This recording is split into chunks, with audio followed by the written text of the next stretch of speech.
எல்லாருக்கும் வணக்கம்.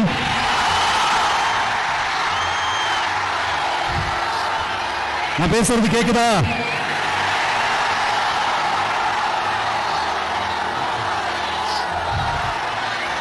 அந்த காலத்துல போருக்கு போறதுக்கு முன்னாடி போர்ல ஜெயிக்கிறதுக்காக குலதெய்வம் கோயிலுக்கு போய் சாமியை கும்பிட்டு தான் போருக்கு போவாங்களாம்.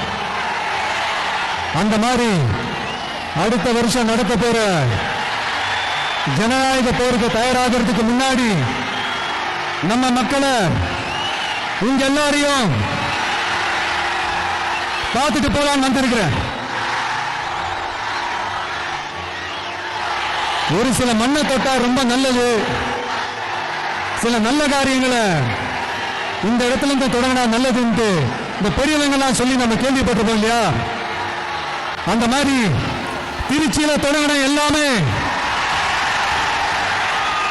திருப்பு முனையா அமையும் சொல்லுவாங்க.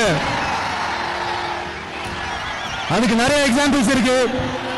லைக் அறிஞர் அண்ணா அவர்கள் முதல்ல தேர்தலில் நிக்கணும்னு நினைச்சதே திருச்சியில தான். நான் சொல்றது 1956ல. அதுக்கப்புறம் புரட்சி தலைவர் எம்ஜிஆர் அவர்கள் அவருடைய முதல் மாநில மாநாட்டை நடத்துறதும் திருச்சியில தான். நான் சொல்றது 1974ல. அந்த மாதிரி திருச்சிக்குன்னு நிறைய வரலாறுகள் இருக்குது. நம்ம கொள்கை தலைவர் பெரியார் அவர்கள் வாழ்ந்த இடம், மலைக்கோட்டை இருக்கிற இடம், கல்விக்கு பேர் போன இடம், மதச்சார்பின்மைக்கும் மத நல்லிணக்கத்திற்கும் பெயர் பெற்ற இடம், கொள்கை உள்ள மண் இது.